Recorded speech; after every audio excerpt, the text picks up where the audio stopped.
We will hear argument first this morning in Case 2255, Mahanoy Area School District versus BL. Ms. Blatt? Thank you, Mr. Chief Justice, and may it please the Court. Tinker should apply off-campus for 3 reasons. First, such speech can cause on-campus disruption. Second, respondents' approach would create chaos. And third, a school nexus requirement and Tinker's substantial disruption test guard against abuse. First, off-campus speech, particularly on social media, can be disruptive. The Internet's ubiquity, instantaneous and mass dissemination, and potential permanence make the speaker's location irrelevant, yet the decision below arbitrarily treats location as dispositive. Second, respondents concede schools can address off-campus speech, but they propose an administrative nightmare where the sheer complexity heightens the risk of calamitous error. First, a 7-part test would define the school environment. Second, then one would check if the off-campus speech fits within 5 separate First Amendment doctrines that have never been defined in the school context. Tinker would mystifyingly toggle in and out of coverage as kids move about the day. This Court should not substitute the 20-year status quo of applying Tinker off campus. Third, schools cannot target political and religious speech. Tinker applies off campus only when the student targets both a school audience and a school topic. And more broadly, this Court can clarify Tinker's reach both on and off campus. It is irrelevant that critical or unpopular speech is the but-for cause of substantial disruption. The speech itself must be culpable. It must inherently compromise school functions, like organizing walkouts. Or the speech must objectively interfere with the rights of others, like severe bullying. But if listeners riot because they find speech offensive, schools should punish the rioters, not the speaker. In other words, the hecklers don't get the veto. School special needs are limited to teaching kids how to think, not what to think. I welcome your questions. Counsel, you said that the schools can't regulate political or religious speech, but also that the schools can regulate speech from off campus that is directed at the school. So what do you do with political or religious speech that is directed at the school? You know, a sign a student is carrying around off campus that says don't approve the school bond funding referendum. How do you balance the one situation against the other? Well, that speech would not come within the school's regulation even remotely because it would fail both Nexus and Tinker. It fails the Nexus case because it's not directed to a school audience, that's the public, and it has nothing to do with a particular school. It's just not a school topic. So under our approach, and I think this is the government's approach too, it's identical. You go to 2 steps, either of which is easier for a court to handle in terms of protecting free speech. One, make sure the audience is the school and the topic has to be about the school. And if it's easier, go ahead and jump to Tinker and say that no matter how much offense someone takes to that speech, that's not a substantial disruption just because listeners are offended. Well, let's say that the protest is don't approve the school referendum because this school is awful, or because Ms. Johnson is teaching at the school, and it's put out by somebody on there as a Snapchat, so it certainly reaches the school audience. Political speech that's directed at the school. Yeah, so you can have, that would be a school audience, and it's Ms. Johnson is a school topic, so it's a Nexus test, and the reason why that could never satisfy Tinker. And that is because if it's just a listener's reaction, speech that's critical, even ridicule of a school, schools cannot punish it because of their offense or their reaction to it. They could punish the manner. So in other words, if a female student wants to say, Mr. Jones keeps calling on boys, that's fine. She can text about it. She can social media about it. She can't pick at the teacher's house or stand up in class and say it because that inherently interferes with the school's ability to teach. But she's entitled to her views and to express them. Thank you, Counsel. Justice Thomas? Thank you, Mr. Chief Justice. Ms. Blatt, how do you separate that? What if a student said some of those same things that the Chief Justice posited, but in a social studies class? how would you separate that from from just participating in class, or as opposed to doing the exact same thing or saying the exact same thing off campus? Yeah, so Tinker, again, assuming it fits the Nexus test, Tinker is always going to be context specific, and whether teachers or school officials can forecast a reasonable disruption depends on when and where the student speaks, how many people hear it, and what the student said. And when and where in the classroom is going to be very different as opposed to a sleepover. But now when it's on social media to 200 people or even 1,000 people, there's no question that the effect might be different. But in your case, if you want to say, Ms. Johnson, you're a terrible teacher, she should do that in office hours or on social media, not in the middle of class. That's disruptive. Can't do that. That interferes with the instruction of the classroom. So you did say, you mentioned context, and you said that, well, the sleepover is different from school, or you suggested that. And then you did mention social media, but aren't we at a point where if it's on social media, where you post it on social media, it doesn't really matter? You could do it in class, algebra class, or you could do it at a sleepover and say the exact same thing about Mrs. Johnson. So how would that make any difference where you post it? Well, that's precisely correct. When it comes to the Internet, things like time and geography are meaningless, and it makes absolutely no sense whatsoever to say that the same speech is somehow within the school's regulation if it's 1 foot on campus or 1 foot off campus or at the Starbucks or at the CVS or in your car or on the school bus. The Internet is ubiquitous. It doesn't have a geography. So why does it have to be about the school?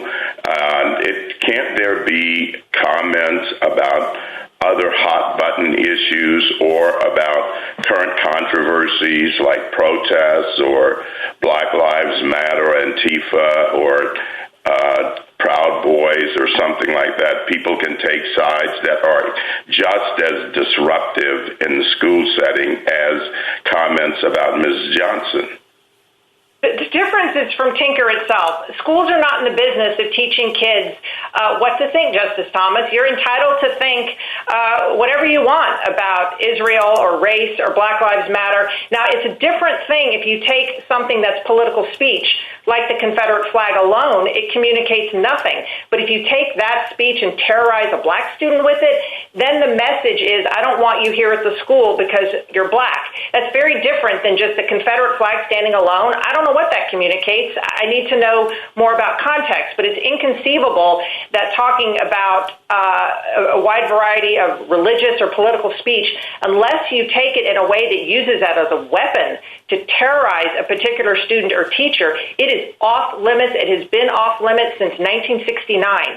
And the other side is just wrong to suggest that schools somehow are the gulag on campus. That has never been the rule since Tinker. And in 2001... Justice Breyer? Good morning. I read Tinker, and Tinker seems to say that in the context of a student protest, in school at least, school, you cannot punish this unless there is material and substantial disruption or you invade the rights of other students. You cannot. It doesn't say if it does those things you can punish it. It says you can't unless. And the issue here seems, does that apply off campus? Well, why not? After all, if I look at the case here in the record, is there in the record something that shows that what this young woman did? I mean, she used swear words, unattractive swear words off campus. Yeah. Did that cause a material and substantial disruption? I don't see much evidence it did. And if swearing off campus did, I mean, my goodness, every school in the country would be doing nothing but punishing. And it certainly didn't help others. I mean, disrupt others. It didn't hurt others as far as I'm aware, as far as I could see in the record. So why isn't that the case? I mean, sure, if you exceed Tinker, Unless you meet Tinker, you can't punish it, at least in the context of protest. And here, pretty clearly, it didn't satisfy what Tinker says is necessary to satisfy. So I think it's fair to have the approach that the concurring judge did below, which is I don't really need to talk about any of this because the school failed Tinker, but the Third Circuit said it was dispositive. It didn't matter what she said. She could have done this to 1,000 people every night of the season. All right, you want to review the Third Circuit. That's what's mystifying me. The Third Circuit says Tinker doesn't apply. If Tinker doesn't apply, they can punish more, not less, because Tinker puts some limits on what you can punish in school. You'd think a fortiori outside of school. So what is mystifying about the Third Circuit and the other side's brief is that we think Tinker faithfully applied, and this court has not had a Tinker decision since Tinker. So I think it would be helpful to explain that substantial disruption can't be a direct but-for causation. But more to your point, they say schools can do whatever they want under 5 separate doctrines. They say, look at strict scrutiny. Bullying, I don't know what they say. Extracurricular, I don't know what they say either. Maybe there's a conduct exception. And also threats, but let's adapt all of this for the kid environment. Tinker has been a familiar test for 51 years. And it is, in this case, I don't think it's that difficult. The question is here, she targeted her coaches, the sport, and another teammate's ability to play, and the coach reasonably forecasted someone who berates with a profane gesture and a word. All 3 of those things is not somebody you'd want at the bottom of the pyramid, and the record was not just the swearing, but it was disrespect for the coaches and the entire team and her teammates in connection with the swearing. Justice Alito? Ms. Blatt, I understand you to say that schools cannot discipline a student for things that the student says outside the school, not in connection with a school program about subjects such as politics, religion, morality, economics, etc., etc. The problem is when the student says something that implicates those subjects but links it in some way to a student or a teacher. And what you say is, and the Solicitor General makes a similar argument, it matters whether the speech targets the school. I have no idea what it means to target the school. Well, let me give you an example to make this more concrete. And since Tinker occurred back during the Vietnam War, it will relate to that. So during the war, a student says, the war is immoral, American soldiers are baby killers, I hope there are a lot of casualties so the people will rise up. Even if that would cause a disruption in the school, I understand you to say the school couldn't do anything about it. Is that right? That's correct. That would be a heckler's veto, no can do. All right. So now the student says exactly the same thing, and he adds, quote, our classmate Johnny Jones' brother is one of those blankety-blank baby killers. Can the school do something about that? So that would turn not on, obviously, where, if it's on the internet, the location. It turns on, I think, what the Third Circuit originally said in Sachs. Obviously, it was a decision by you that says there has to be a line drawn between somebody taking offense and an actual objective interference with their ability to educate. I'm not sure your example would, but that's what schools have to face every day. When you insult someone, okay, that was not nice, your feelings are hurt, we need to have a conversation. That's where that is where I think there is a problem, because when you tell me that one of the other very able attorneys says it's context specific, it depends on the facts of the particular case, there are a lot of things you have to consider. I'm really worried about how that is going to be implemented. I think if schools are going to have any authority under Tinker outside of school, there has to be a clear rule. That's what I'm looking for. Sure. The clear rule has been, I think, under the law or policies in all 50 states, and it's certainly in written statutory law in 26 states, that the standard for bullying is severe, persistent harassment that interferes, actually prevents that child from getting an education. So being offended is irrelevant. You have to it has to be very severe and persistent. Well, I just don't understand what that means in concrete terms. I'll give you another example. my time is basically up. A student believes that someone who is biologically male is a male, and there's a student who is biologically male but identifies as a woman, has adopted a female name, but the student who has the objection refers to this person by the person's prior male name and uses male pronouns. Can the school do something about that? I think with something like a name, a school could say, well, listen, we're going to have, everybody is going to be called by the name we have on the school records as a matter of decorum. We're going to do that. And if they want, they can just accommodate the person by saying, why don't you just call him, her, Johnny, or whatever the name is, and just use that and say Johnny's book. I think you just accommodate. But to answer your question about being, that's why Tinker's been around for 51 years. The federal government has like 10 federal agencies that deal with this. Schools have to deal with this every day. They try not to make mistakes while keeping kids from killing themselves because they're bullied. All right, thank you. My time is up. Justice Sotomayor? Ms. Blatt, the problem that I have with Tinker is that I'm not sure it's any clearer a rule than any of the others that you're criticizing. Let me start with just this case. Can you punish the student for cursing at home? Absolutely. Or at her parents? At home? Absolutely not, nor could you do that. Can you punish her for cursing in her conversations as she walks to school? Absolutely not, although under respondent's test, I guess you can. But absolutely not. All right. Now, if you can't punish them for doing that, you're punishing her here because she went on the internet and cursed and used a curse word related to what? To her unhappiness with the school and cheering, right? Yes, she berated her coaches, the sport, and other teammates. Well, we could quibble with that, but my point is, I'm told by my law clerks that among certain populations, a certain large percentage of the population, how much you curse is a badge of honor. That would surprise many parents. However, if it is true, where do we draw the line with respect to it targeting a school? Kids basically talk to their classmates. Most of their conversation is about school. Most of their exchanges have to do with their perceptions of the authoritarian nature, their teachers and others. And why isn't this any different than just that the coach of this team took personal offense?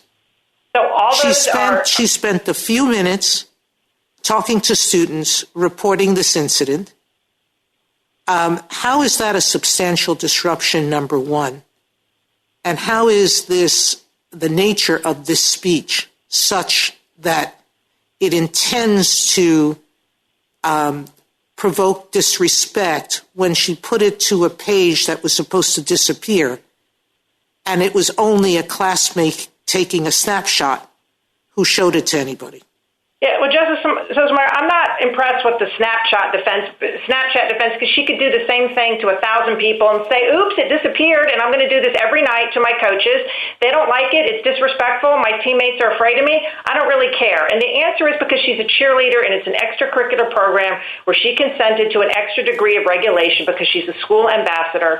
It's a self-contained program that teaches not just teamwork, but respect for coaches. Counsel, I note that the school's ban on cursing is only during the school year, and you did not rely, or your teacher did not rely on that prohibition of cursing in its punishment of her. Right. These are all fair points, and what was argued in the district court. I will say the district court said it was pretty much fatal to Tinker that she said it off campus. And with all respect, that is a silly, arbitrary, unfounded, has no basis in any common sense. It would be, all of a sudden it mattered if she had sent it from the school parking lot, and all of a sudden the school could look at it and apply Tinker, and we would be having the same conversation in a Supreme Court case. But the fact she sent it at the Cocoa Hut shouldn't matter into the analysis. Justice Kagan? Ms. Blatt, it seems to me that your argument that Tinker is the entire analysis may depend on a version of Tinker that the lower courts really have not adopted. Because you say that there can't be any regulation of political or regulation of religious speech, but I'll just give you two cases. One where there was a ban on shirts saying "We are not criminals" to protest an immigration bill.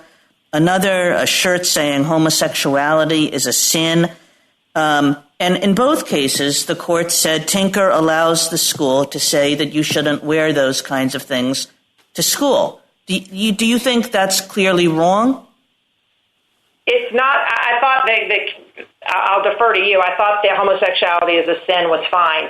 The border shirt or the "We are not criminals" was a fight where there was basically a match that was supposed to go off, and when dueling factions are wearing dueling shirts, where gang fights or fights are about to break out, and there was a big dissent and concurrence. Yeah, so I guess that's what I'm asking about, Ms. Blatt, because I would have thought, maybe I did get that holding wrong, but I would have thought where students say we're going to come in with the Confederate flag, or we're going to come in with, Black Lives Matter, or homosexuality is a sin, or gay pride, in ways that the school thinks is going to cause disruption, that the school can ban those if the school is right about that. That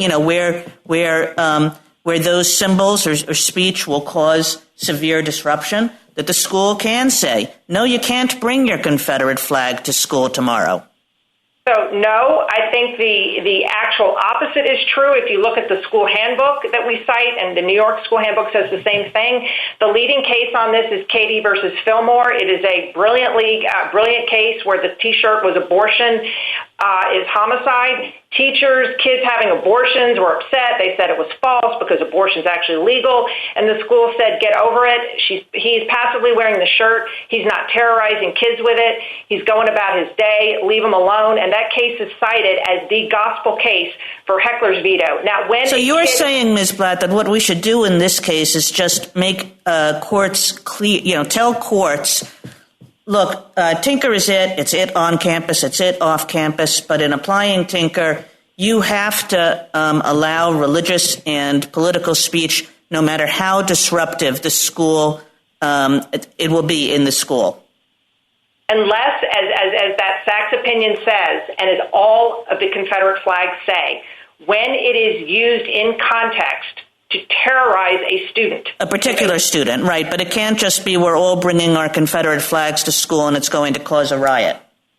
So if there are gang riots, and those cases are all dealing with the Confederate flag is being brought with the backdrop of race riots. There is no question that is like a fighting word in context, and fighting words aren't protected. Well, now I don't know what you're saying, Ms. Blatt, because first you said a school can't prohibit Confederates' flags, even if they're going to be disruptive, and now you say they can.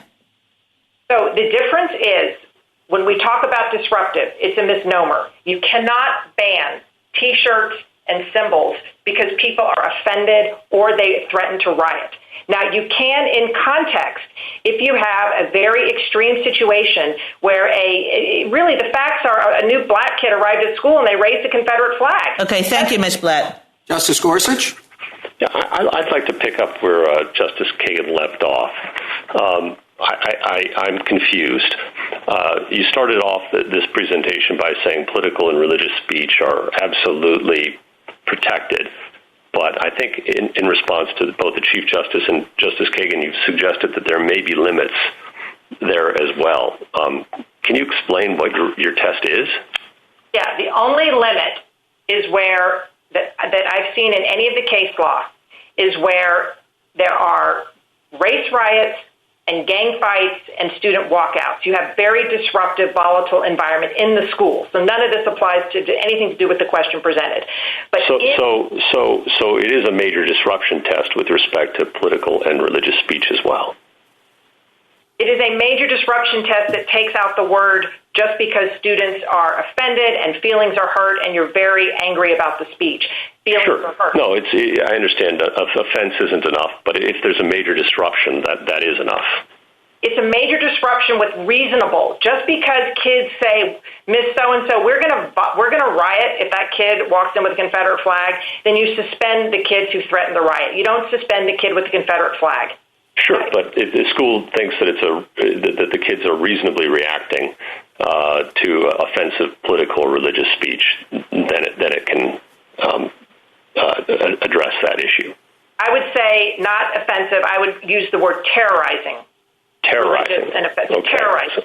Terrorizing. Really, all right. Yeah, it's not. Does it make a difference that this case involved an extracurricular activity?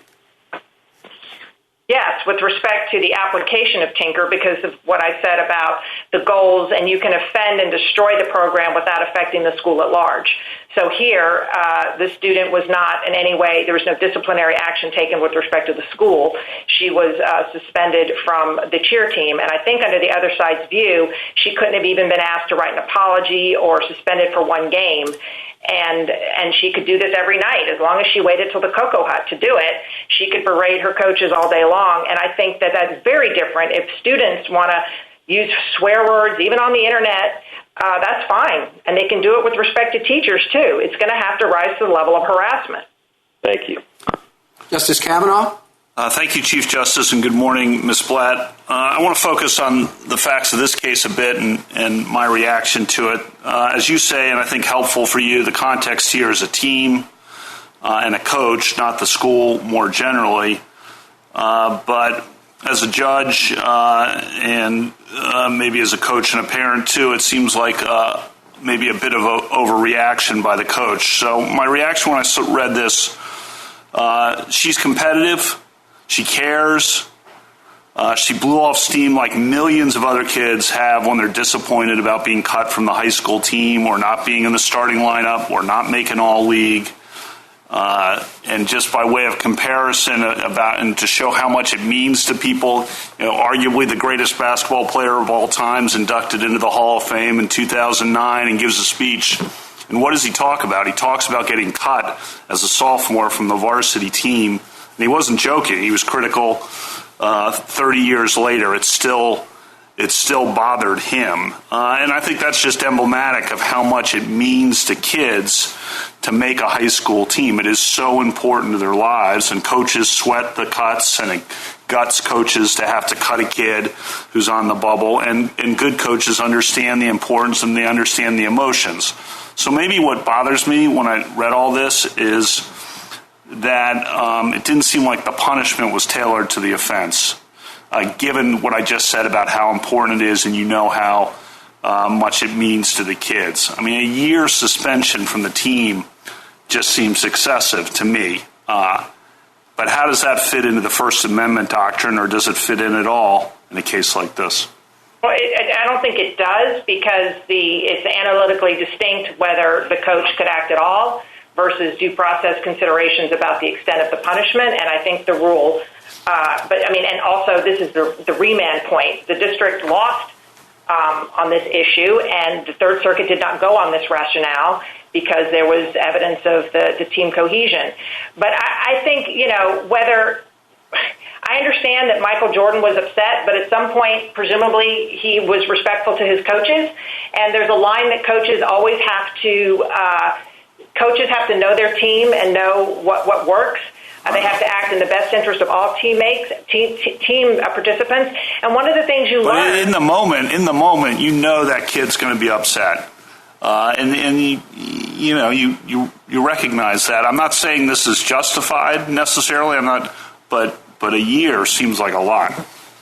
Well, again, then you're going to be in the business of. I agree. That's the problem. I agree. On the legal issue, the do no harm. I think legally speaking, we should try to do no harm here. Your approach would be to just say the Tinker standard applies regardless of the precise location of the speech and just remand. Is that enough? That's absolutely enough. Thank you. And I think yes. Justice Barrett? Good morning, Ms. Blatt. So let me let's assume that I think about the case in the following way. You know, that high school students enjoy the same free speech rights as everyone else. Tinker acknowledged that in the context of this, once you cross the schoolhouse gate, those rights are somewhat reduced because of the school environment and the need to, control and avoid substantial disruption, but they're not lost altogether. But that nothing in Tinker suggests itself that it applies outside of the school environment. And so what you're asking us to do is to extend the school's authority that Tinker acknowledges outside of the school environment. And I think you have good policy reasons for doing that. I think harassment, bullying, and I think threats of violence against the school and cheating are all things that would be of concern. I don't see a lot of doctrinal support for saying that Tinker applies, that the school's increased authority applies. Tell me what you think doctrinally your best authority is. Sure. The 100 years of case law that was unambiguous that schools could regulate anything off campus. Well, let's assume I don't think I think I read the history a little bit differently. What about in our precedent? Do you see anything in our precedent that really requires this extension of Tinker? Well, all the school speech cases, there's only 4 of them, are tailored to the school interest at stake. And so the question is, in terms of what need to protect the school. And if we're talking about a narrow category of speech that actually, and what here is threatening the extracurricular program, so that doesn't fall into your cheating or bullying. It is speech that destroys the morality of team cohesion. Well, but I think actually, Ms. Blatt, that's part of the problem because, you point out that the other side's test or proposed test has its problems at the edges because of the internet and remote learning and all of that.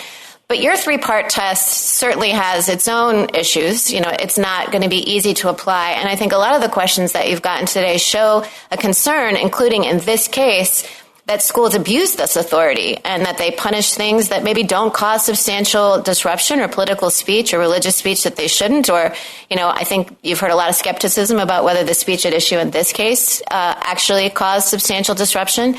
So I guess my concern is if we have two tests being offered or on offer, neither one is going to be easy to apply in all cases. They'll both have hard cases. Which one ought we apply? Which one is the more protective of speech? And let me ask you this, insofar as the policy concerns go, nothing in the First Amendment prohibits soft discipline, right? Like in this case, the cheerleader coming to school and being told, rather than being kicked off the team and punished, being told, we're aware of this Snapchat. This is not good for team cohesion. This is not respectful of your coaches. If we see any of this kind of behavior on the field or at practice or undermining morale, there's going to be a consequence. But not imposing one yet. That would be okay, right? Yes, but there are cases where the student was asked to apologize and the student sued the coach in the school and said, I don't have to say I'm sorry. I have a First Amendment right not to say I'm sorry.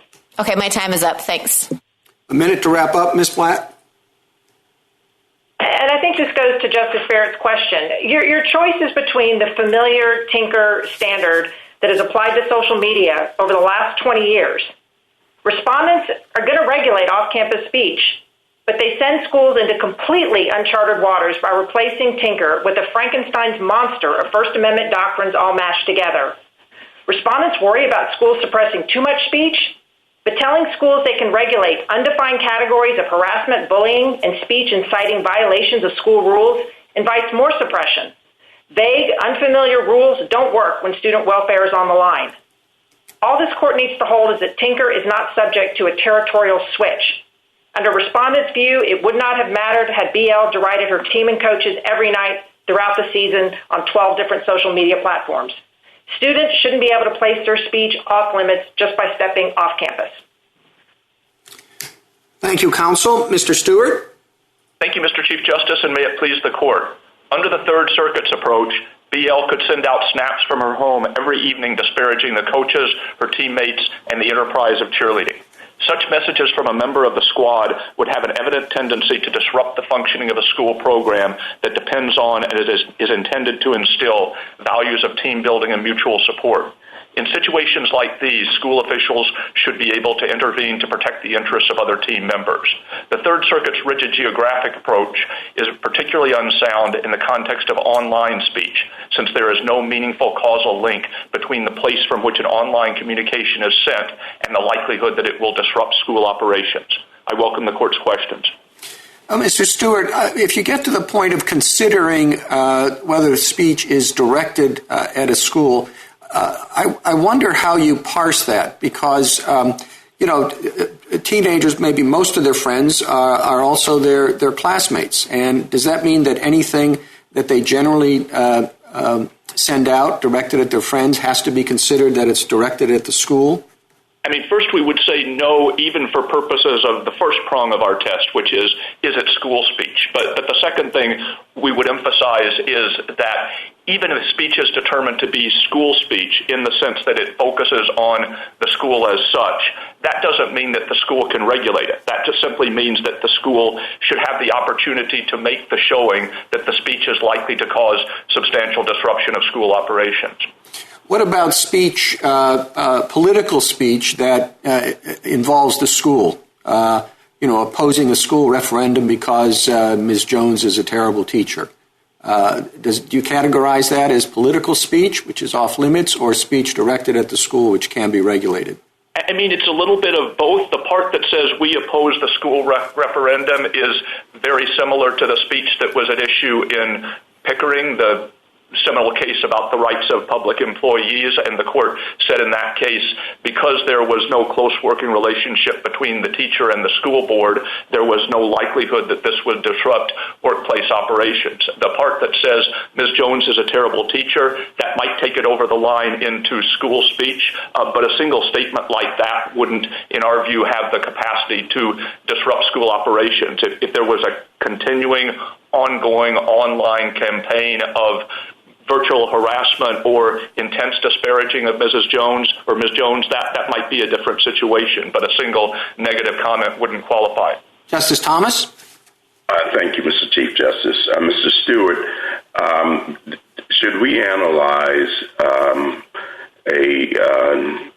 the rules of a team, as Justice Kavanaugh alluded to, as opposed to the general rules that apply to the school population? Is there a difference in how we should treat team members versus just students? Yes, I think there is. And if I could say something about a comment that Justice Kavanaugh made in the first part of the argument, I think there is in some sense an intuition that people have that the punishment didn't fit the crime in the sense that the suspension was very severe. But there's another sense in which the punishment did fit the crime. That is, BL was suspended from the cheerleading squad, not from school. If the school had suspended her from school, that would have sent the message that this was considered to be unacceptable speech from any student, and that would have been a very difficult showing to make. But the sanction that was actually imposed sent the message that this was unacceptable speech from a member of the team. And I think it's not limited to the school setting or the team setting, that people who participate in projects or organizations that have as part of their raison d'etre cooperation, team spirit, mutual support, they may have to accept limitations on their speech that couldn't be imposed on the workplace generally. For example, let me squeeze in one other question real quick. When we talk about material disruption as a basis for preventing or disciplining students who engage in certain speeches or conduct, can you also localize that to the team so that if a team member disrupts the team, that it's okay to discipline that team member, even though you wouldn't normally discipline that person as a member of the student body? Yes, absolutely. And I think it would be impossible to run sports teams at public high schools, or for that matter, public universities, if that were not the case. It happens all the time that cheerleaders or student athletes will do things that disrupt the operations of the team but don't have any larger effect on the school as a whole. And at least so long as the discipline is limited to exclusion from the team or suspension from the team, that's not a problem. Thank you. Justice Breyer? As far as I can see, I can't write a treatise on the First Amendment in this case. And so at the moment, I'm thinking there are only two ways of dealing with it. One, treat it as an example. We can't go beyond that. Look at the record and then decide. Or the other is everyone seems to want some rule, and the rule, I think, might be take Tinker as if it said, which it doesn't, as if it said, school, you do have some authority where there's a substantial injury to disruption in the class, or somebody's going to be hurt in that school, etc.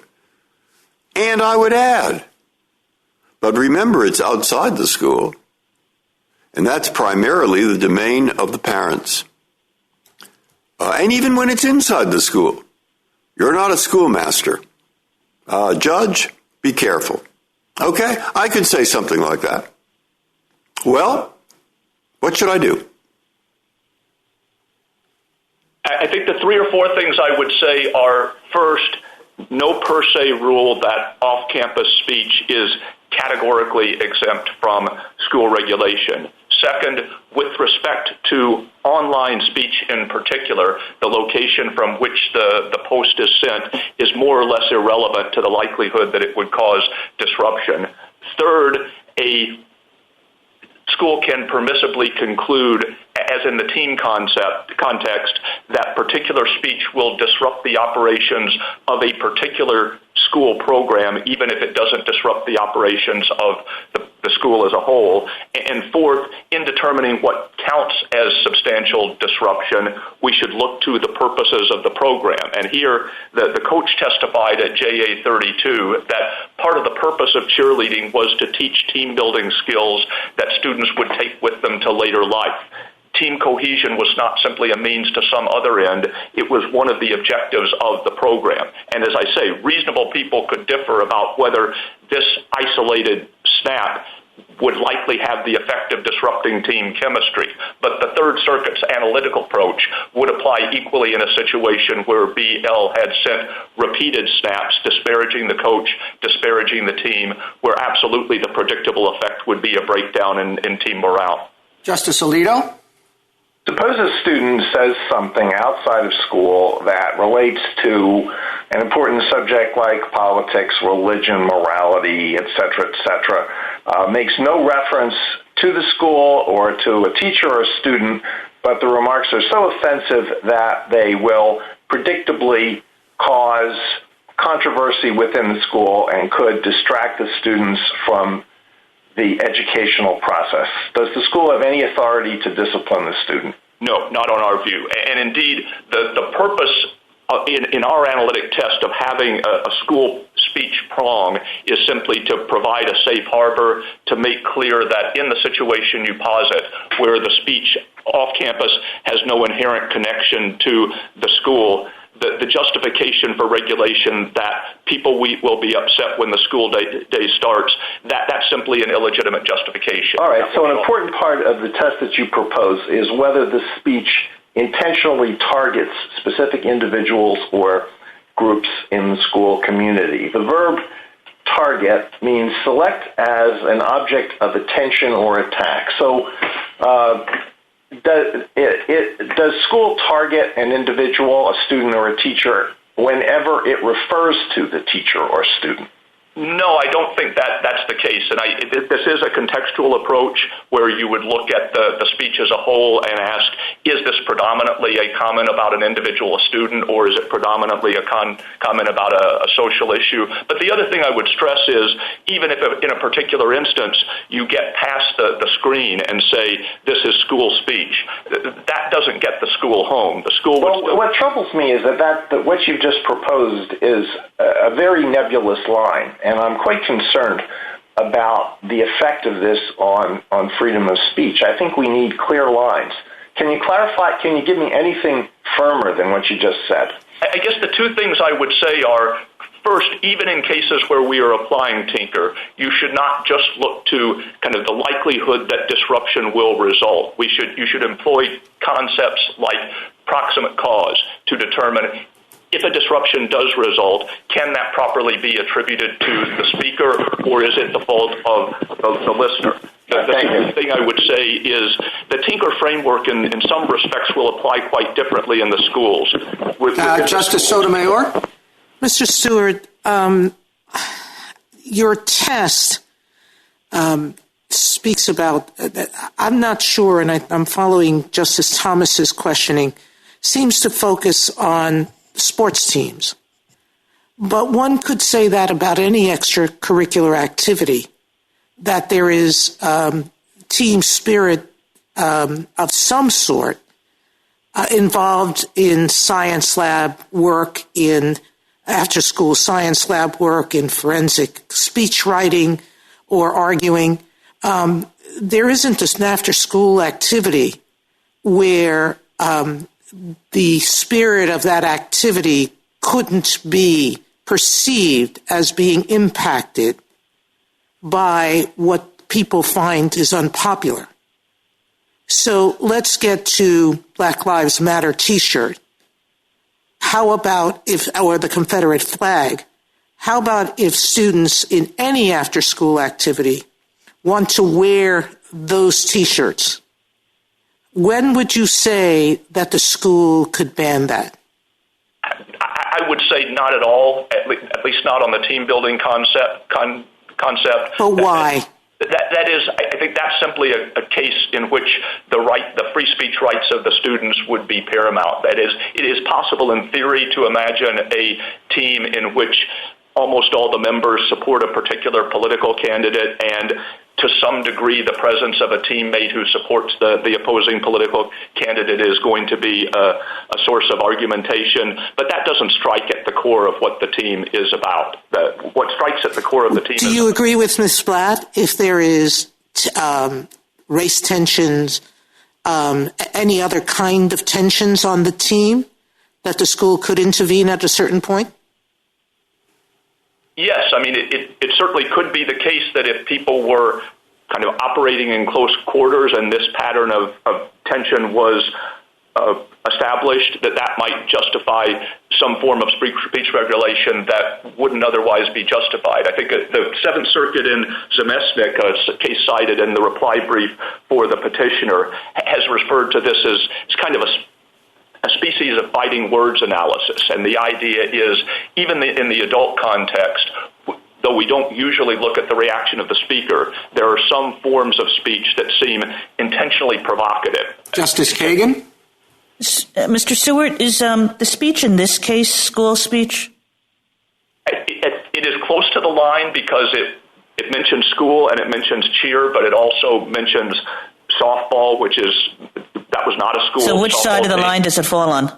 I think it probably falls on the school speech line, but it's not entirely determinate. So that means really everything that mentions a school at all is school speech, right? Because this is pretty generic. Well, it's not just the content that we're looking at. The speech, the snap was sent to a wide audience. It included a number of students, a number of cheerleaders. It predictably reached the cheerleading team and the coaches. And again, the fact that there may be some indeterminacy about the first prong of the test doesn't get the school over the hump. The school may still be unable to establish on remand, if the case is remanded, that this speech would have a natural tendency to disrupt team chemistry. Can I give you a few hypotheticals, and you just tell me school speech or not school speech, and let's just assume that all of these cause substantial disruption, okay? Student emails his classmates the answer to the geometry homework every day after school.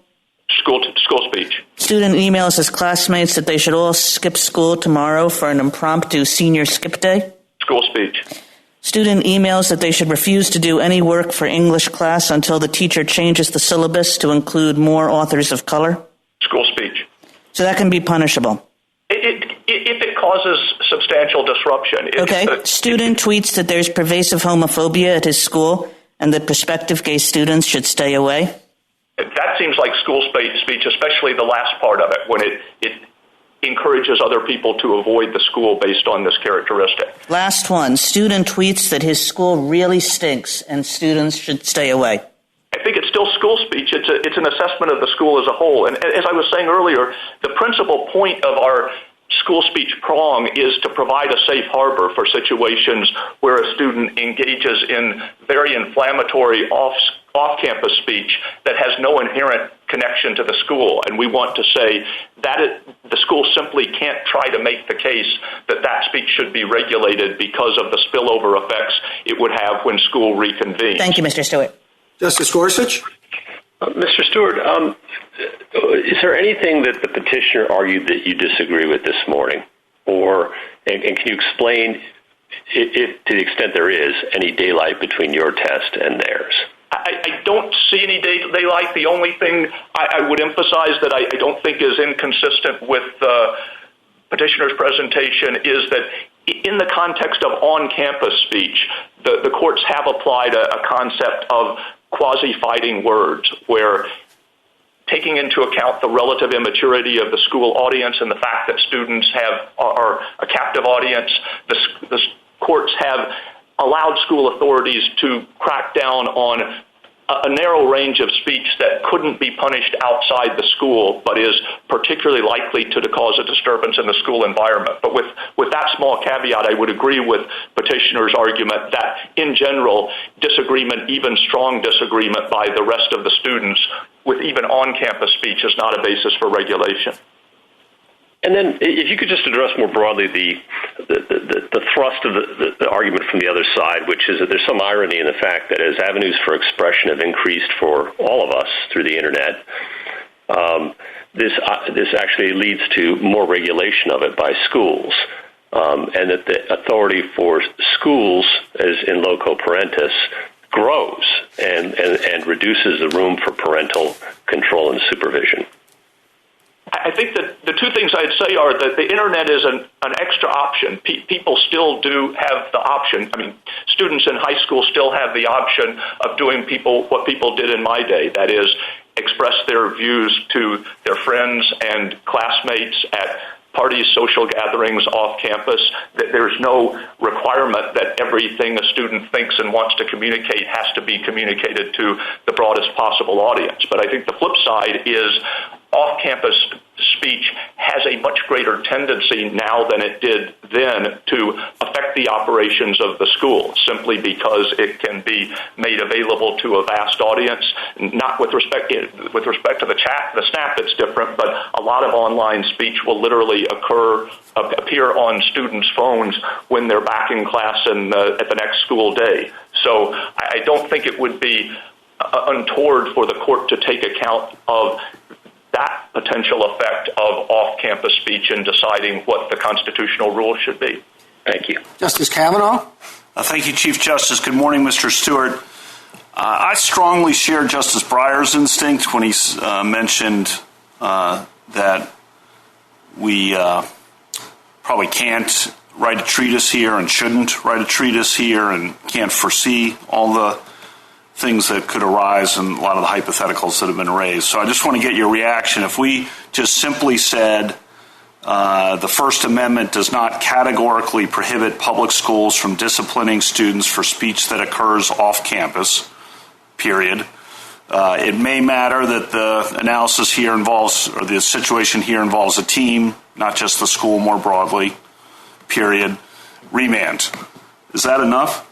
I think that would be enough. It would probably be helpful to say, with respect to online speech in particular, the location from which the speech was posted is ordinarily going to have no significant effect on the likelihood that it will cause substantial disruption. But we entirely agree that the court shouldn't be writing a treatise, and we particularly agree that this is not the occasion for the court to try to decide how the close cases involving in-school speech ought to be dealt with.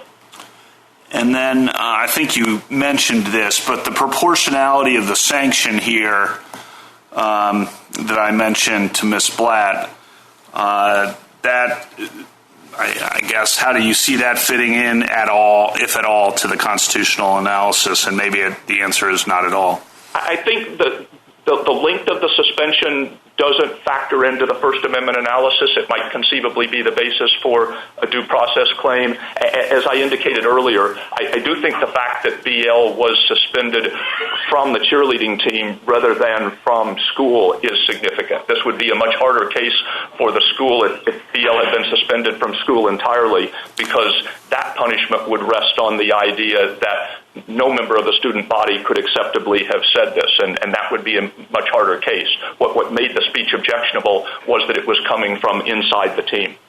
Justice Barrett? Mr. Stewart, I want to go back to Justice Kagan's hypothetical about sharing the answers to the geometry homework after class. You said that would be school speech. Do you think it's speech to pass on the answer key? Yes, I think it would be speech. What about threats to the school? You know, I'm going to come in, I'm going to bring a gun to school tomorrow and open fire. I think they would still be considered speech. Now, things like true threats may not be constitutionally protected, but that's not on the theory that they aren't speech. And I think it is important in the school context that you could, if you had a student who in his off-campus posts was trying to cultivate a vaguely menacing persona and was careful not to say anything that rose to the level of a true threat, but that was still intended to put his audience in fear, that's the sort of thing that a school ought to be able to regulate. But that's also the kind of thing that the authorities could regulate if there was someone who was discovered online threatening the school or menacing the school and seeming like it could be a risk, right? I mean, again, if the communication rose to the level of a true threat, something that could be punished under criminal or civil law, even if an adult did it, yes, that would be true. But the circumstance we have in mind is... let me ask you one. My time's going to run out. Could a school seek a waiver of First Amendment rights for participation in an extracurricular activity like cheer? No, I don't think that the school could seek a blanket waiver. And so, for instance, if BL had been suspended from the cheerleading team because the coach disagreed with her political views, that would be impermissible. That would be a clear violation, even though the only sanction was removal from the extracurricular. And it would be no different if the school tried to extract a waiver in advance of the right to engage in speech that had no inherent connection to the school or the team. Thank you. Minute to wrap up, Mr. Stewart. Thank you, Mr. Chief Justice. We've been discussing the school speech cases as though they were a doctrinal island, but I think it is worth pointing out that school speech is only one context in which participants in government programs can be made to accept speech restrictions that couldn't be imposed on the general public. So if I, for example, posted a message online that tracked the text of BL's SNAP, but instead of school, softball, and cheer, I put DOJ, law, and the Supreme Court, that would be constitutionally protected speech. But DOJ, as my employer, could certainly take the position that that was inconsistent with my job as a DOJ attorney. And that would rest in part on the fact that my employment at DOJ is voluntary on my part, but it would also rest on the fact that communications like that would have a much greater destructive tendency coming from within the department than from the outside. And the same principle applies here. Thank you. Thank you, counsel. Mr. Cole.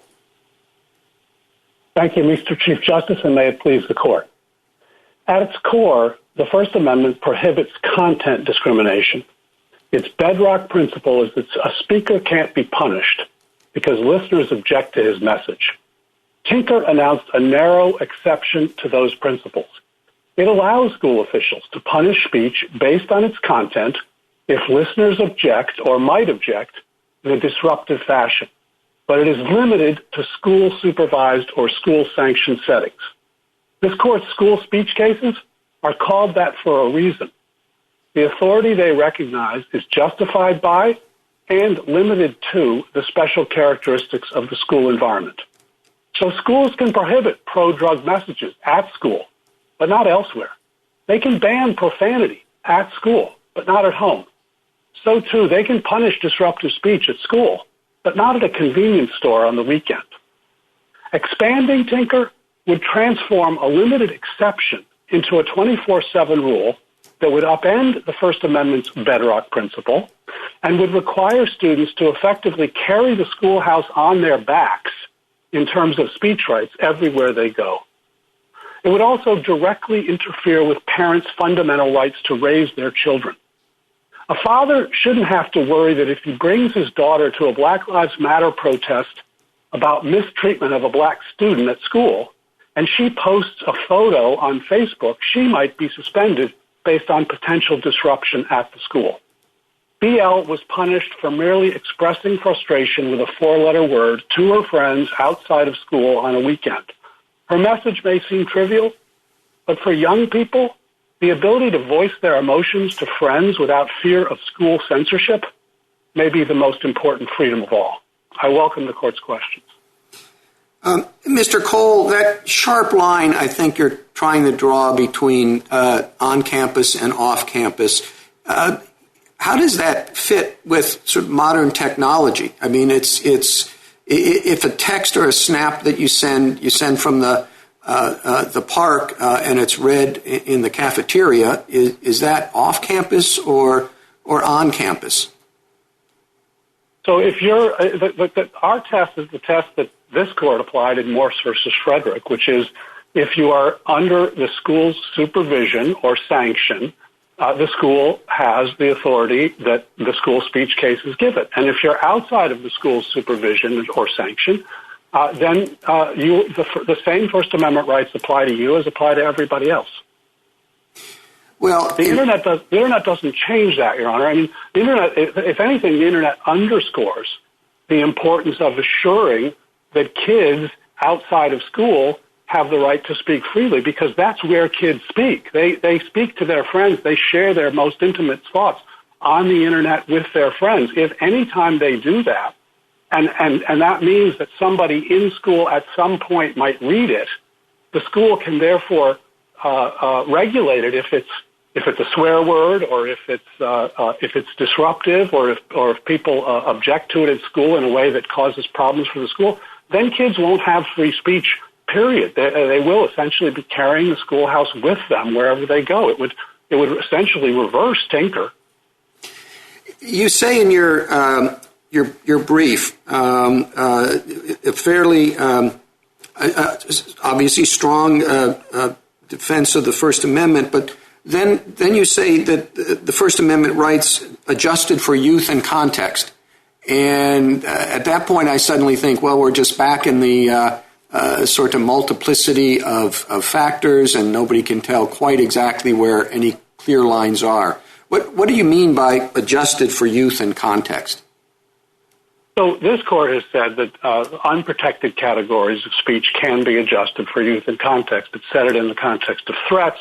It said it in the context of obscenity. So, for example, what is threatening to a 5-year-old is different from what's threatening to an adult. What is harassing to a 12-year-old girl is going to be different from what's harassing to a 25-year-old. So those kinds of adjustments, I think the law already recognizes those sorts of adjustments. Our point is you don't need the blunt instrument of Tinker to deal with the problems of off-campus behavior that might have an effect in school, because the First Amendment doesn't stand in the way. It permits regulation of threats. It permits regulation of bullying, harassment, cheating, as long as those are carefully confined by the existing First Amendment doctrine. You said the blunt instrument of Tinker. I'm not sure it's so blunt. I mean, we've had trouble so far, I think, in figuring out exactly how it applies in the present situation.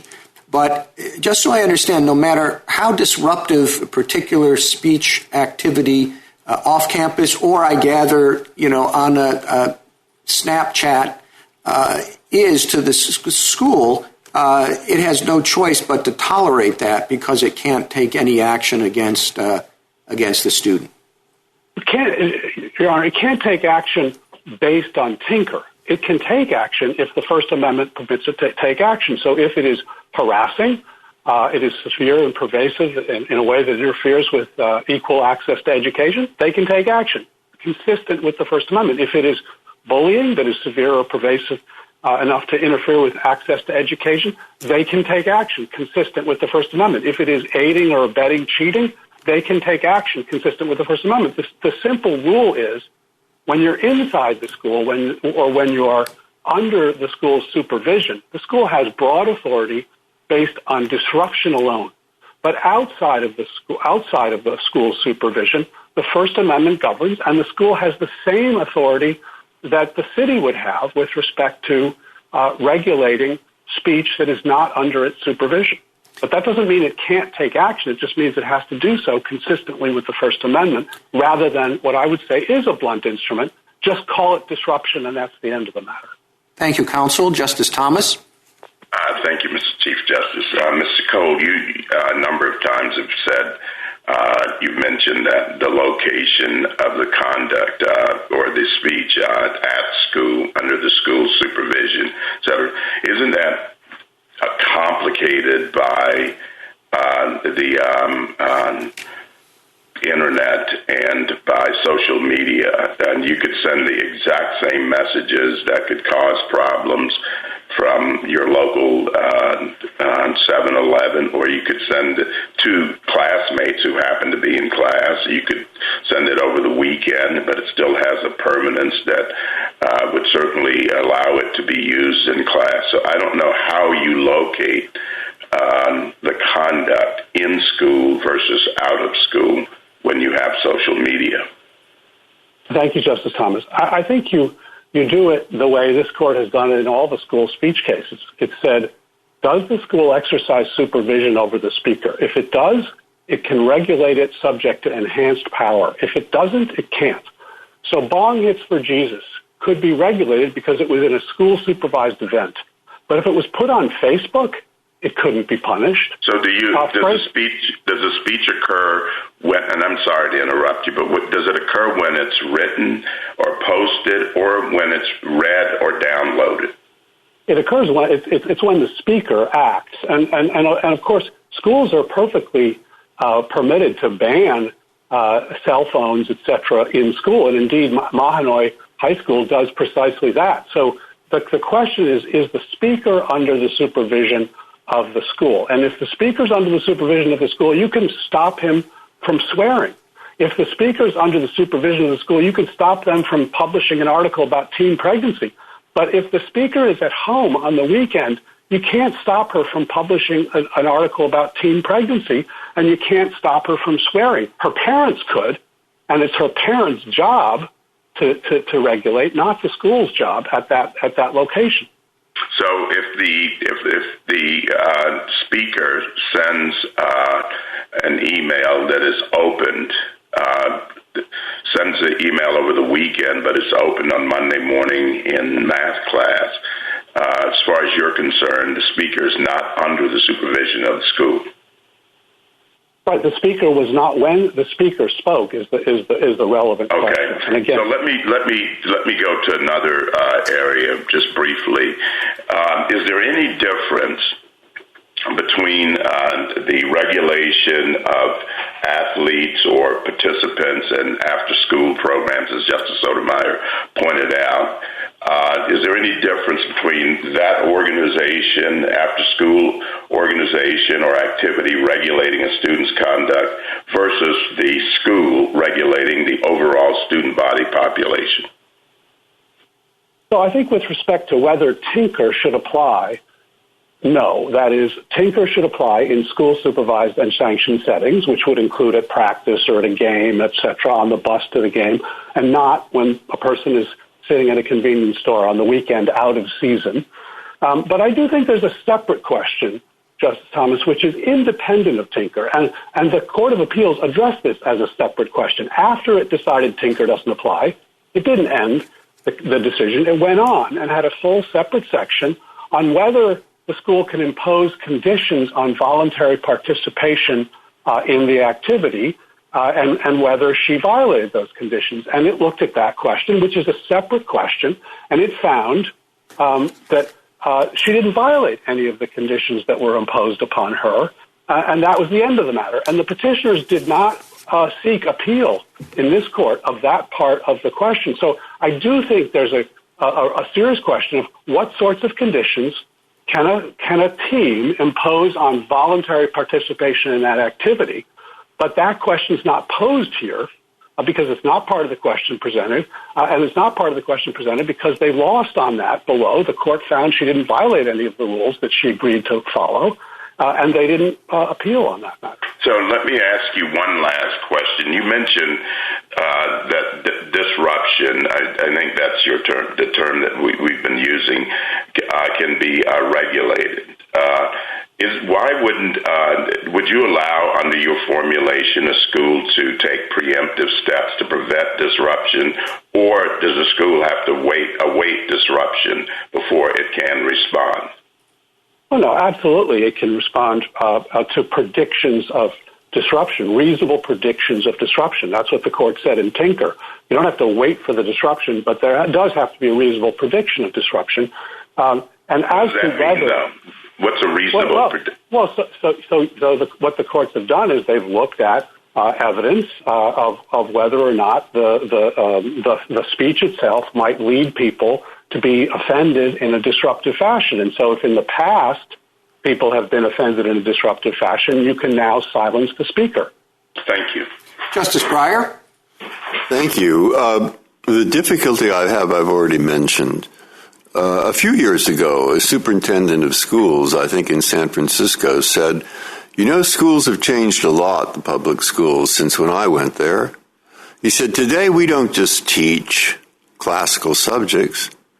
We're there to help the child have adequate health, in many cases to see that he's adequately fed.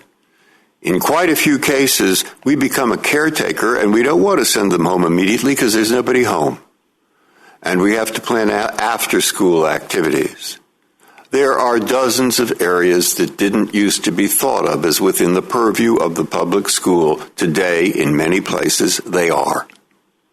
Now, add to that the Internet, and the Internet not just listening to teachers, but also doing homework, and also writing papers, sometimes vaguely defined, and sometimes.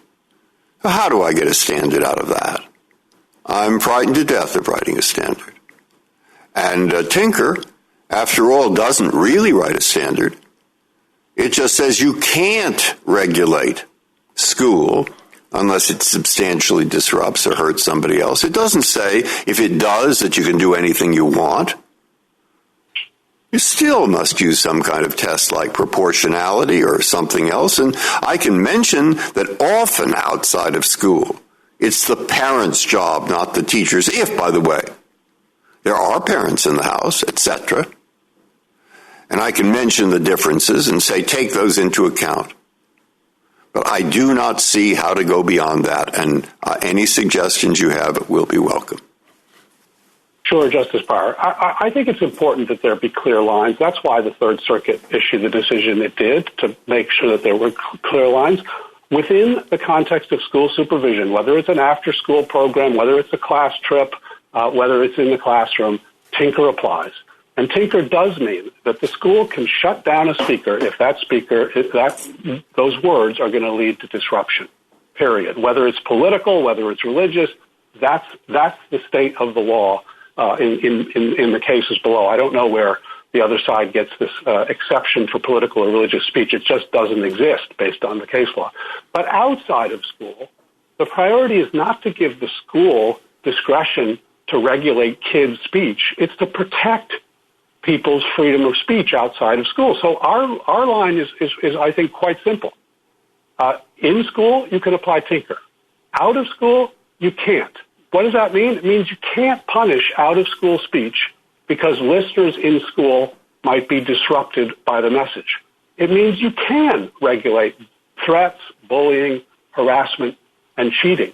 But it says that when you're doing that for out-of-school conduct, you follow the same rules that everybody else follows, with some, adjustment for the fact that it's kids that are involved. But what we have then is a tailored approach which deals with the specific problems at issue, rather than a sledgehammer approach, which says we're not going to try to define bullying or harassment or cheating or threats. We're just going to say if the school can call it disruption, they can punish it, even if it occurs on the weekend. I think that's a very, very dangerous proposition in terms of young people's free speech, and the court should be very clear, as the Third Circuit was. Thank you very much. Justice Alito? Mr. Cole, there is a huge gap between the broad and very important free speech issues that have been briefed and discussed this morning and the particular incident involved in this case. If we're going to address the broad issues, then I, for one, think we need clear rules that protect freedom of speech. On the other hand, if the court, having decided to take this case, wants to decide it without addressing those broad issues, of course the court could dismiss the case, and I assume you wouldn't have an objection to that. But if the court doesn't do that, could the court do something along these lines? Say, Tinker applies in the school. It says nothing one way or the other about what a school may or may not do to student speech outside the school. We look at the particular comments made here. They're made in colorful language, but substantively they boil down to something like, I have no respect for the school, I have no respect for the cheer squad, I hate the school, I hate the cheer squad, I also hate my private softball team.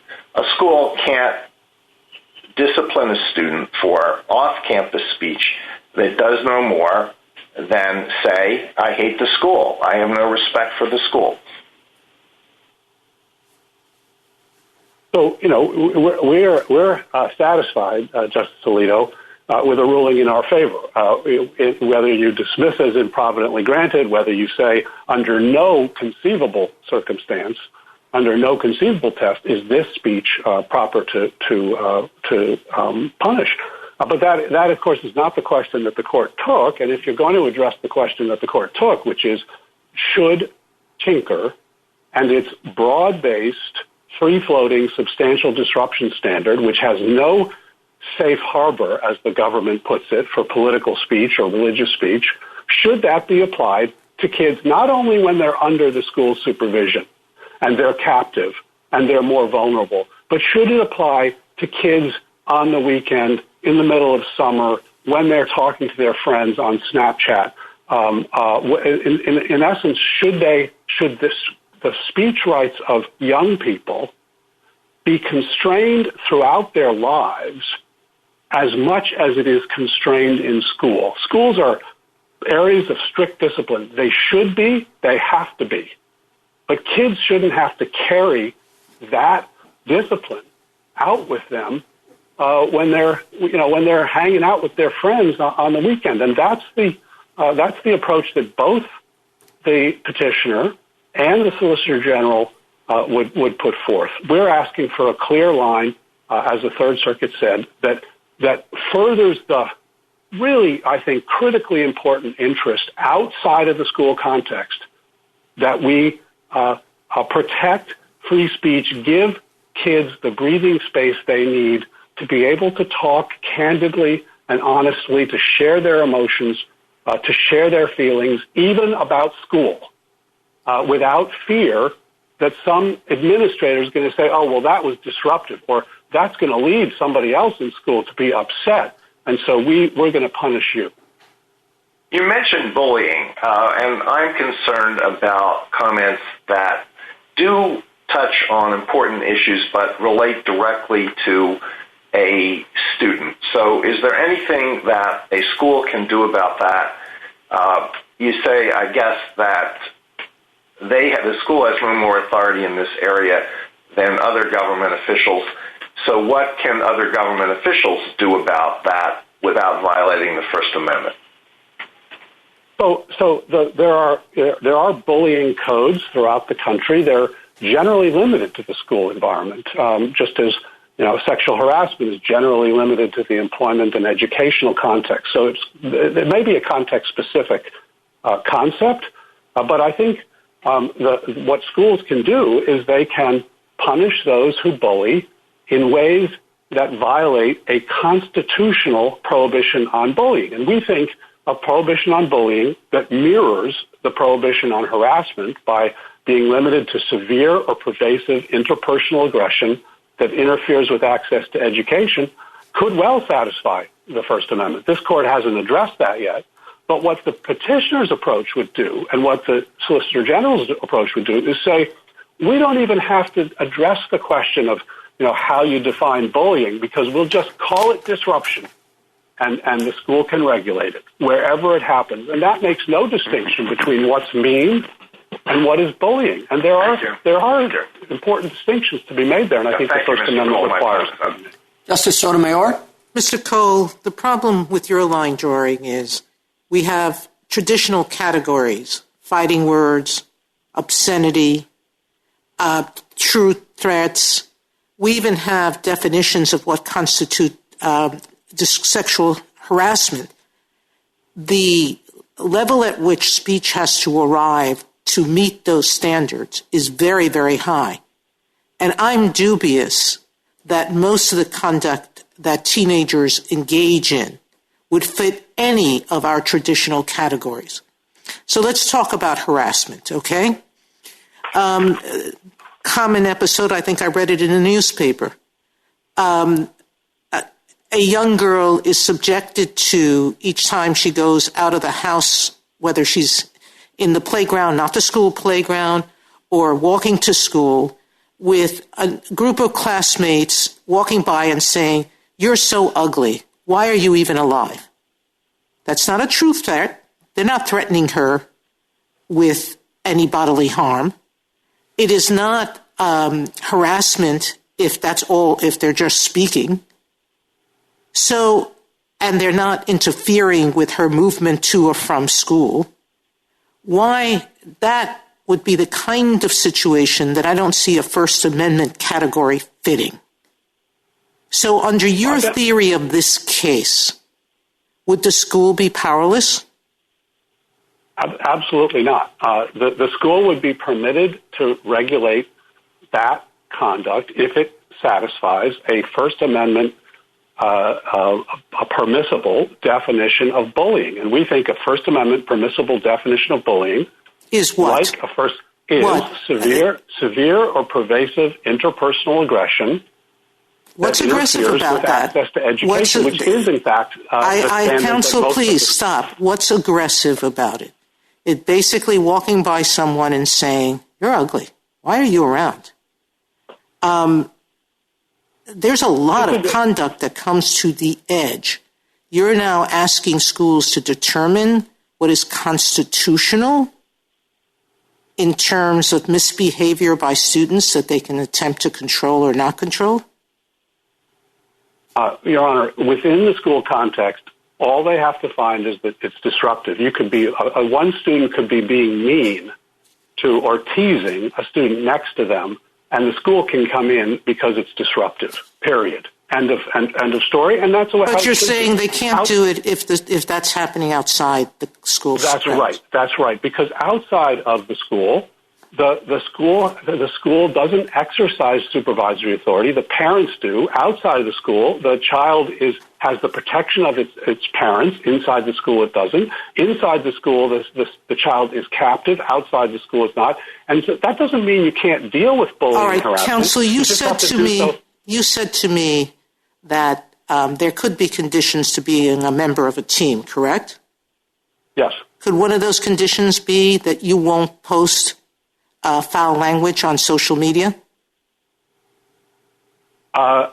I think the question would be whether that's necessary or even reasonable in terms of the purposes of the team. So if it were, yes. This school code, it doesn't go far enough away, but it says we want the highest, must earn the right to represent the school by conducting themselves in such a way that the image of the school district would not be tarnished in any way.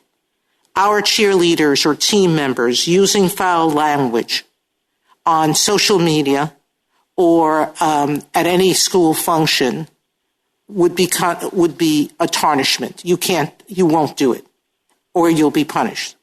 Is that a contract that's enforceable?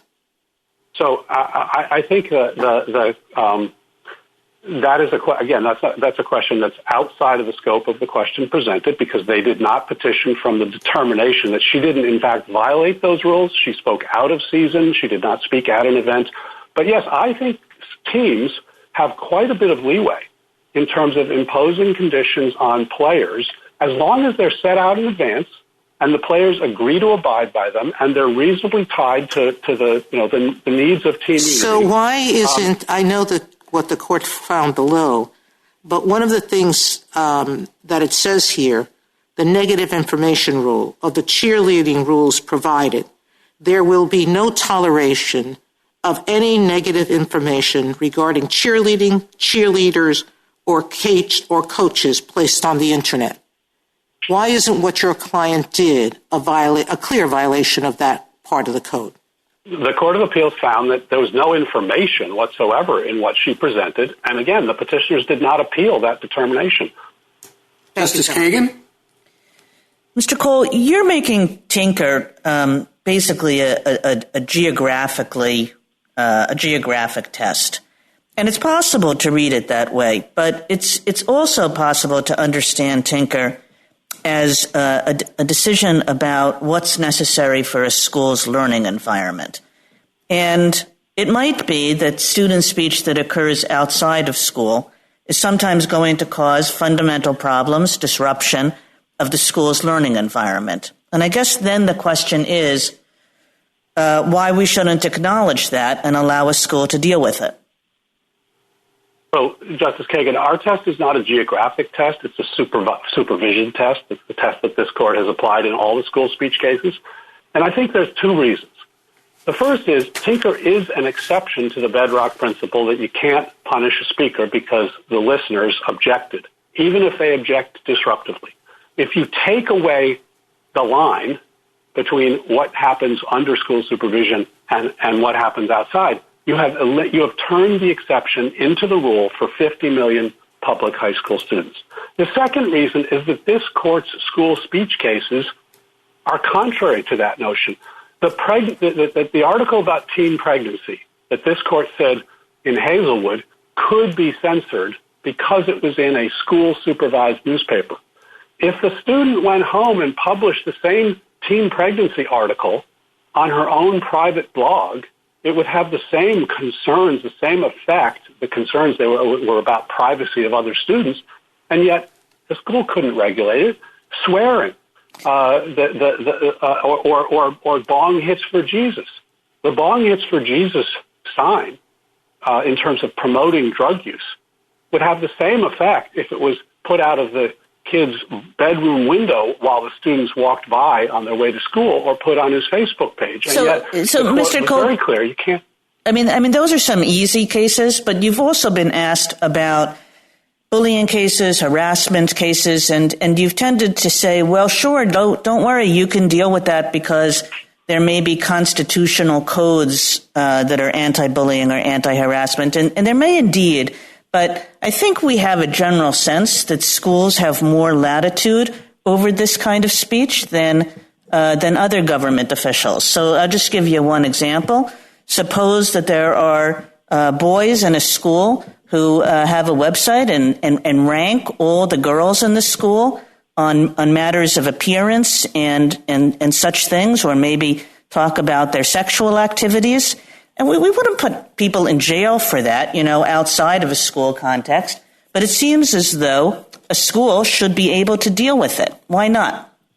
I think a school should be able to deal with it. And I think that's what the bullying laws actually reflect, that intuition. There's no prohibition on bullying generally between adults. Well, let's say that this, I'm just stipulating that there are some categories of speech that we could not punish outside the school context, and ask you if you can't imagine cases where even though we couldn't punish it outside the school context, and I think mine is a good example, you can't put people in jail for commenting on other people's appearance, but shouldn't a school be able to deal with it?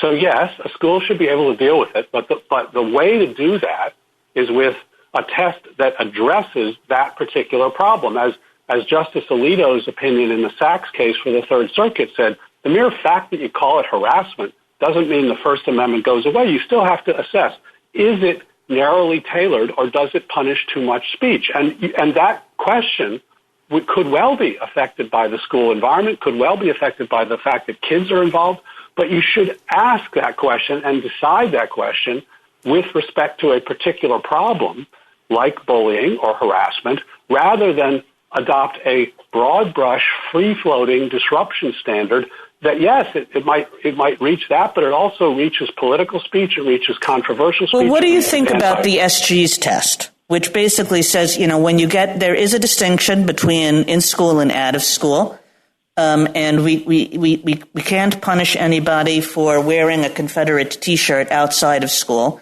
but once the outside of school speech is really about the school and affects the operations of the school, then it is subject to tinker again. I think the SG's test is the vaguest test that's been put before you. It would require schools to distinguish between speech that is spoken to a student as opposed to speech that is targeted at a student, speech that is about a program as opposed to speech that is targeted at the program. It would allow schools to define in an unreviewable fashion what is essential to any school program. So suppose the Thank school you, Mr. says, Cole. Thank you. Justice Gorsuch? Yeah, I'd like to follow up with where you left off with Justice Kagan. I'm struggling to understand the delta or difference between your test and the petitioners at the end of the day with respect to off-campus speech that results in a person on campus being denied an educational opportunity, which is what I understood your test for off-campus bullying to be. What is the difference between that and a substantial disruption on campus test? I think there's really two basic differences, Justice Gorsuch. The first is that their test is disruption, covers anything that anybody says off campus that might have an effect on campus. So let me just pause there. I'm sorry to interrupt, but let me just pause there and say, rather than substantial disruption, you would say it has to disrupt an individual's educational opportunity. I'm just not sure what that difference is. Right. So no. Maybe I misstated. Our position is that bullying can be regulated like harassment, consistent with the First Amendment, where it is defined as interpersonal aggression so severe or pervasive as to interfere with access to education. All of that is critical to that definition. It's not just had an effect on the school, whereas their test is just had an effect on a school, and therefore their test would encompass someone who puts up a sign that says Blue Lives Matter More, or somebody who criticizes the coach for physically abusing players, or somebody who organizes an off-campus protest of a school's COVID policies. All of those things could be disruptive, but they wouldn't be bullying, they wouldn't be harassment, they wouldn't be threats, and under our rule, they would be protected. Why wouldn't they be bullying? Under your definition, severe interpersonal, I'm sorry, I missed the rest of it, but it strikes me as, you could easily take a lot of those examples and put them in that bucket. I don't think so, Justice Gorsuch. Putting up a sign that says Blue Lives Matter More is not bullying under any reasonable definition, nor is whistleblowing about a coach's physical abuse or calling for a protest of a school's COVID policies. But all of those things could be disruptive in the school. And under their test, they could therefore punish the speaker for expressing those messages. The other difference between our test and their test is that our test would require careful definitions of bullying, harassment, and the like, rather than just waving your hands, calling it disruption, and going away. And the problem with that is then you're not distinguishing between, ordinary mean comments or teasing and bullying and harassment. And this court in Davis and Justice Alito in the Sachs decision said you have to make those distinctions if you're going to be consistent with the First Amendment. But you would agree, if I understand it, though, that there could be some school-specific First Amendment regulations, right? I mean, as Justice Kagan pointed out. Yeah, all right. And then let me ask you, just to turn to another topic and back to the facts of this case. Why doesn't it make a difference that the speech here was addressed by, in the context of an extracurricular activity, and that the standards there may be different from, higher than, what may be required of all students in the school environment? So I think it can make a difference, Justice Gorsuch. It doesn't make a difference to the question presented, which is simply whether Tinker applies out. No, I understand that. I'm moving now from the general to the specific, if we're going to go down the road of writing a narrow opinion.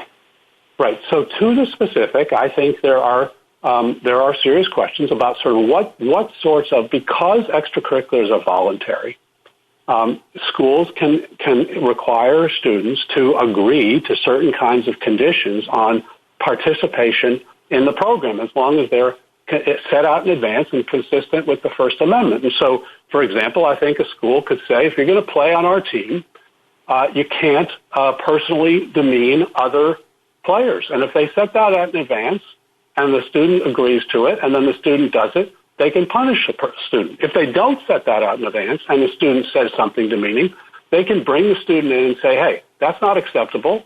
The condition for playing on this team is that you don't demean others. So that the only, and then there's an advance rule. If they do it again, the outcome of this case hinges on whether there was a policy in advance. Well, it does if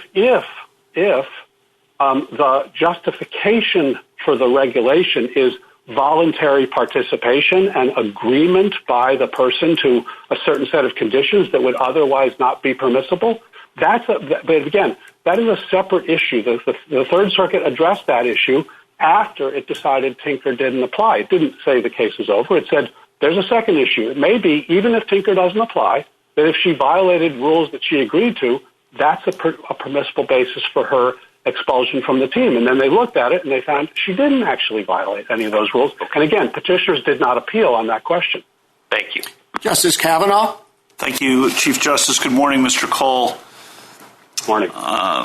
Obviously think it's unfortunate this spiraled, this case, the way it did, and completely understand the young woman's reaction to being upset with the decision. As I mentioned to Ms. Blatt, I think that's entirely typical and widespread for decades and decades when kids are disappointed by something like that. And then the coach's reaction, it seems like an excessive sanction, but we're not there. We don't know all the circumstances and don't want to second guess that too much. But I guess I'll start where Justice Gorsuch was discussing with you. It just seems entirely different to be talking about a team and not a school, and I'm just not sure, and I'm going to ask follow-up questions about this. I'm really trying to figure out the practical difference for courts in the wake of this case between if we adopt your test and Ms. Blatt's test. So team, and then move on to that if you can. So our test is the Tinker disruption standard applies within the school supervised settings, not outside. So with respect to teams, if you're on the field, if you're at practice, if you're at the game, if you're on the way to the game, if you're then you are subject to Tinker, and disruption applies. If you're at a convenience store on the weekend, Tinker does not apply. So suppose that... Keep going. End of story. And the fact that you're on a team doesn't change that question, because there's nothing about your involvement in a team that affects the Tinker analysis. But there is, I think, a separate and independent question, which is what sorts of conditions can a school impose on a person if they join, say, the football team or the pottery club. And those conditions might be different, and they were there. And I think reasonable conditions are going to be permissible. And here they set forth some conditions. She agreed to abide by those conditions, and she didn't violate any of those conditions. This happened out of season. She did not do anything, while she was in her cheerleader uniform. She did not post any negative information on the internet. She basically expressed her frustration, as I'm sure you did, when you had disappointing games, and as I did when I had disappointing races, and that didn't violate any of the rules. And that's the end of the matter because they have not sought any review of that. So in a separate case, you might take up the question, what sorts of rules are reasonable to impose on involvement in a team? What I will say is that if you look... Sorry to interrupt. Suppose in this case the Snapchat had been a racial epithet about the coach. A racial epithet about the coach? I think if they have a rule that says you can't demean other players or the coach, you can't engage in insubordinate speech to the coach or about the coach, then they could punish her. If they don't have a rule, they could bring her in. They could say that is totally unacceptable. But they can't punish her for racial epithets. I guess this goes to Justice Gorsuch's question as well. Unless they have a clear enough policy in advance, you can't punish a student who uses racial epithets in a Snapchat about the coach or other players, in your view? I think here's what you can do. I think you can bring that person in and you can say, that is unacceptable. If you have not set that condition out in advance, you then set it out. And then if they ever do it again, they're off the team. So you can definitely deal with it in a way that maintains the authority of the coach and the unity of the team. But if the justification for additional requirements on team involvement is that you have chosen to join the team and therefore you can be asked to sacrifice some of your First Amendment rights in advance, well, then you have to be told what you're sacrificing. I just want to pick up on Justice Breyer and Justice Alito because maybe I don't want to be misunderstood on what I'm saying. I think you can answer the question presented here very clearly without writing a treatise, and that's the point I was trying to make. And the question presented is just whether Tinker applies off campus. We could answer that yes or no. If we answer it yes, obviously that will answer the question presented. If we answer it no, here's the point for you. You still have all these exceptions that allow, as I understand it, the First Amendment, that mean that the First Amendment does not categorically prohibit public schools from disciplining students for speech that occurs off campus. So I think that's the point that Justice Gorsuch was making. You just do it differently than Ms. Blatt. She says Tinker applies off campus. You say Tinker doesn't apply off campus, but by the way, the First Amendment still allows the schools to regulate speech that occurs off campus in a number of circumstances. I'm just wondering whether that's worth the candle. Well, I think it's very much worth the candle. Well, if it really creates different results, you're just saying that as long as they write the policies in advance, it'll be... No, not at all, not at all. I think, look, there are hundreds of Tinker cases. Virtually all of them involve suspensions for things that kids do vis-a-vis as students. There's about a handful of team cases. So that's a different category. I don't think it's presented by this case for the reasons I've indicated. With respect to the basic question presented, which is should Tinker apply off campus, the delta between our position and theirs is that ours says ours protects politically controversial speech. Ours protects whistleblowing. Ours protects venting frustration, on the weekend. And ours does not say that schools can't address off-campus speech. It just says if it's off-campus, you have to address it consistent with the First Amendment rules that govern that particular problem. Justice Barrett? Mr. Cole, I want to pick up where Justice Kavanaugh left off. I want to make sure I understand your approach. Let's talk about the harassment example that you were discussing with Justice Sotomayor. Tinker doesn't apply off campus. Let's say, that we're in that world. And you say that the school could, much like a city official, if I'm understanding this correctly, prohibit harassment that rises to the level of interference with another student's educational opportunities. And I assume that would be judged if the school adopted. Would you envision that in a bullying statute, or would you envision that in a school adopted policy? I'll start with that. So I think the schools have generally adopted bullying policies. The states have required them to adopt bullying policies, and there are many, many such policies. And our view is those are constitutional. Okay, so let me ask you about the test. So the policy comes from the school. So the school adopts a policy, say, about bullying, and then it gets challenged when a student is disciplined for off-campus bullying. Let's imagine Justice Sotomayor's example of the, you're so ugly, and it arises to the level where the child just can't go to school anymore. Or the example about the disabled student who was taunted with sexually graphic images on his way home from school. That's subject to a First Amendment challenge, and what? You're saying, well, there's a compelling state interest, but it's narrowly tailored. Is that what you're envisioning? It's content discrimination, but...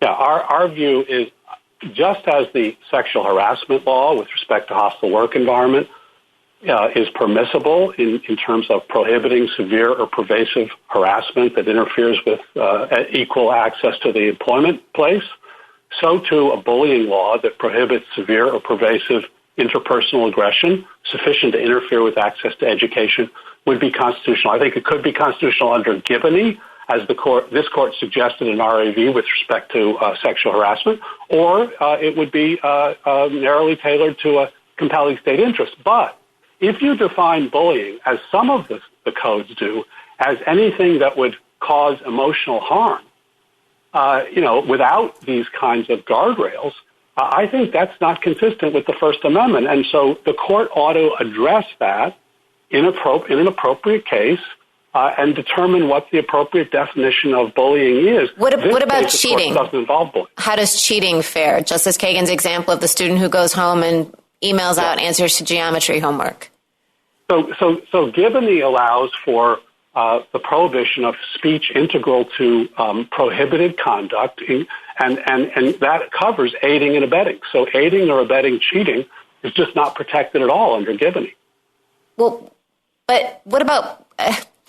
let's see, if you're thinking about something that's a crime, right, aiding and abetting is different, but the school can define in-school offenses. So it can define cheating as an offense, but what if it defines, demeaning classmates as an offense? Well, I think what Giboney is about is speech integral to prohibited conduct. Right, and what if the prohibited conduct, but what is to say... Conduct versus speech. I'm sorry, go ahead. The difference is conduct versus speech. The rationale of Giboney is if you're regulating conduct, the fact that there's some speech integral to that conduct doesn't make it a First Amendment problem. So if and schools... So the cheating is your answer is that the cheating is conduct. I mean, the circulation of the answers is conduct. Cheating is conduct, however it's done, and if you aid or abet cheating through the circulation of answers, yes, it can be prohibited. Okay. What would be wrong with a test like this? One of your problems is that it's difficult to define the school environment and what constitutes the school environment. What would be wrong with saying that the school environment exists when the student is relating, not just supervisory, I mean, that's narrow. What about when the student is relating to the school in the student's capacity as a student? So if the student is directly communicating with the school, sending emails to the school, sending emails to a teacher at the teacher's school email account, would those be within the school environment on your definition? Yes, because you would be subjecting yourself to the school's jurisdiction. If you call the school, if you send an email to the school account, you are now subjecting yourself to the jurisdiction. But if you send a text to 6 of your friends who happen to be classmates and you do it on the weekend, you're not subjecting yourself to the school's jurisdiction, and you shouldn't be treated as if you're in school. Thank you. A minute to wrap up, Mr. Cole. Thank you. Everyone agrees off-campus bullying, harassment, and threats, properly defined, can be regulated. The difference between the other side's tests and ours is this. Ours would protect political speech, whistleblowing, and venting frustration outside school, even if a principal predicts it will lead to disruption. Theirs would not. Ours would preserve the rule against content discrimination and the heckler's veto outside school. Theirs would not. Ours would provide breathing room for free speech outside school. Theirs would empower school officials to monitor everything students say to each other anywhere. And ours would require clear definitions of off-campus bullying and harassment consistent with First Amendment principles. Theirs would call it disruption, and dispense with further definition.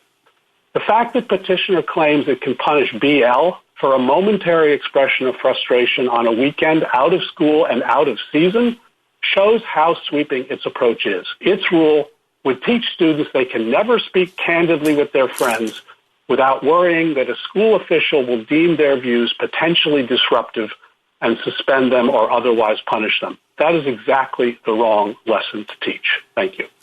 Thank you, counsel. Rebuttal, Ms. Blatt?